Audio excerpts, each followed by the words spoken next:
Halo, saya Justin Stewart Leonardo akan melanjutkan membahas bab 4 yaitu fungsi. Kali ini saya akan membahas subbab 4.4 mengenai beberapa fungsi khusus. Mari kita mulai. Yang pertama mengenai beberapa macam fungsi khusus. Jadi di matematika sering dijumpai berbagai macam fungsi. Setiap fungsi mempunyai ciri khas masing-masing yang membedakan antara satu fungsi dengan fungsi yang lainnya. Beberapa fungsi yang akan dibahas di tingkat SMA antara lain ada fungsi konstan, fungsi identitas, fungsi ganjil, fungsi genap, kemudian fungsi linier, fungsi mutlak, fungsi polinom, fungsi trigonometri, fungsi tangga, dan fungsi-fungsi lainnya. Namun secara khusus, pada video kali ini kita hanya akan memfokuskan bahasan kita pada 4 buah fungsi yang saya beri warna merah, yaitu fungsi konstan, fungsi identitas, fungsi ganjil, dan fungsi genap. Yang pertama mengenai fungsi konstan. Secara matematis, fungsi konstan dinotasikan dengan fx sama dengan k, di mana k itu merupakan suatu bilangan real sembarang. Fungsi f yang dipetakan dari daerah asalnya yaitu a ke b disebut sebagai fungsi konstan apabila setiap anggota a dipasangkan dengan satu anggota b yang sama. Sebagai ilustrasi, misal perhatikan fungsi fx sama dengan 4 yang dinyatakan dalam himpunan pasangan terurut menjadi sebuah himpunan S, misal min 1,4, min setengah, 4, 0,4, 1,4, dan 2,4. Perhatikan bahwa setiap daerah asal itu dipasangkan dengan 4, sehingga fungsi tersebut memiliki domain min 1, min setengah, 0, 1, dan 2. Sementara daerah hasilnya adalah suatu konstanta yaitu 4. Kalau digambarkan grafik fungsi konstan itu akan bentuknya menjadi seperti ini. Yang digambarkan dengan garis horizontal, garis lurus horizontal. Jadi mau berapapun nilai dari X-nya, min 1, min setengah, 0, setengah, 1, 2, dan seterusnya, itu akan menghasilkan nilai Y yang sama, yang tetap, yaitu 4. Oke, kemudian yang kedua ada fungsi identitas yang secara matematis dinotasikan dengan fx sama dengan x. Fungsi identitas yang dipetakan dari daerah asal A ke A dengan A itu merupakan suatu himpunan yang tak kosong disebut fungsi identitas apabila setiap anggota A dipetakan ke dirinya sendiri. Sebagai contoh, misal suatu himpunan tertutup S sama dengan min 1, min 1, 0,0, 1,1, dan 2,2. Fungsi tersebut memiliki domain dan range yang sama, yaitu min 1, 0, 1, dan 2. Karena domain sama range-nya sama, fungsi inilah disebut sebagai fungsi identitas. Kalau digambarkan, grafiknya itu akan seperti ini. Perhatikan bahwa jika X-nya min 2, maka Y-nya pun akan ikut min 2. Kalau X-nya min 1, maka Y-nya akan ikut min 1. Kalau X-nya 1, maka Y-nya akan ikut 1. X-nya 3, maka Y-nya akan 3, dan seterusnya. Jadi, ini identik dengan fungsi linier yang bergradien 1. Kemudian, yang ketiga, ada fungsi genap. Jadi, fungsi genap ini yang akan menjadi fokus bahasan kita, fungsi ganjil dan genap. Suatu fungsi dikatakan sebagai fungsi genap apabila perhatikan fx sama dengan f min x. Jadi inputnya ketika kita menginput fungsi tersebut dengan variabel x, dia akan sama hasilnya ketika kita menginput fungsi itu dengan variabel min x. Jika hal ini berlaku, maka grafik fungsi tersebut akan simetri terhadap sumbu y. Sebagai contoh, perhatikan fungsi fx sama dengan x kuadrat, di mana x-nya adalah himpunan bilangan real, disebut sebagai fungsi genap karena f min x sama dengan min x kuadrat. Kalau kita ganti ini menjadi min x, jadi min x kuadrat yang hasilnya sama dengan x kuadrat. Dan fx itu akan sama dengan f min x, yang hasilnya adalah x kuadrat. Perhatikan karena fx sama dengan f min x, maka fungsi x kuadrat disebut sebagai fungsi genap.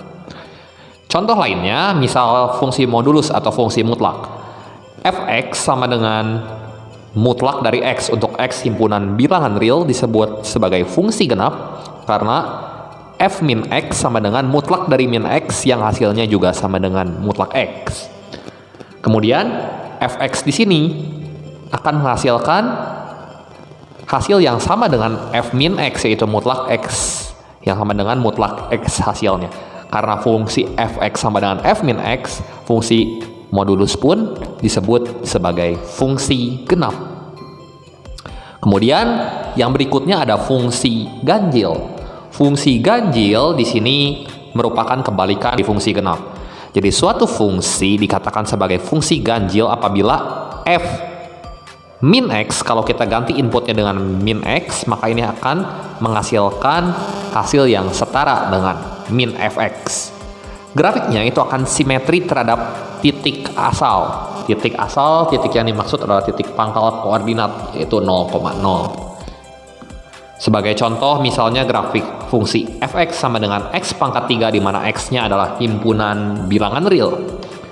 Fungsi ini disebut sebagai fungsi ganjil karena kalau kita ganti inputnya dengan min x, ini akan menghasilkan min x pangkat 3 yang hasilnya adalah min x pangkat 3. Apabila negatif dipangkatkan suatu bilangan ganjil, hasilnya tentu akan negatif.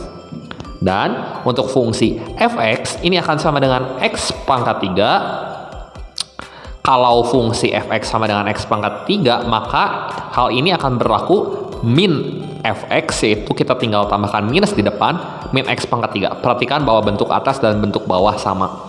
Karena f min x sama dengan min fx, maka fungsi x pangkat 3 juga merupakan fungsi ganjil. Kemudian contoh lainnya, misalnya fx sama dengan 1/x, di mana x-nya himpunan bilangan real, juga disebut sebagai fungsi ganjil karena untuk f min x ini akan menghasilkan min 1/x yang sama dengan min dalam kurung 1/x. Jika fx sama dengan 1/x, maka kalau kita menambahkan minus di depan fx akan menghasilkan min 1/x yang bentuknya sama dengan f min x. Jadi ketika kita menambahkan tanda negatif di depan, ini akan sama ketika inputnya kita ganti dengan min x. Sehingga sebagai akibat f min x sama dengan min fx. Dengan demikian fungsi 1/x juga merupakan fungsi ganjil. Sebagai contoh soal, perhatikan kasus-kasus berikut ini. Tentukan apakah fungsi-fungsi berikut ini merupakan fungsi ganjil, fungsi genap, atau bukan keduanya. Fx sama dengan x pangkat 4 min 2x kuadrat plus 5. Kemudian gx sama dengan x pangkat 3 dikurang 5x per x kuadrat plus 1. Dan hx sama dengan akar x kuadrat min 2x min 1. Untuk penyelesaiannya, karena f min x sama dengan min x pangkat 4 min 2 kali min x kuadrat plus 5, jadi kita ganti input x ini dengan min x, akan menghasilkan hasil x pangkat 4 min 2x kuadrat plus 5 yang kalau kita perhatikan bentuknya sama dengan fungsinya semula. Maka dengan demikian kita simpulkan bahwa fx merupakan fungsi genap.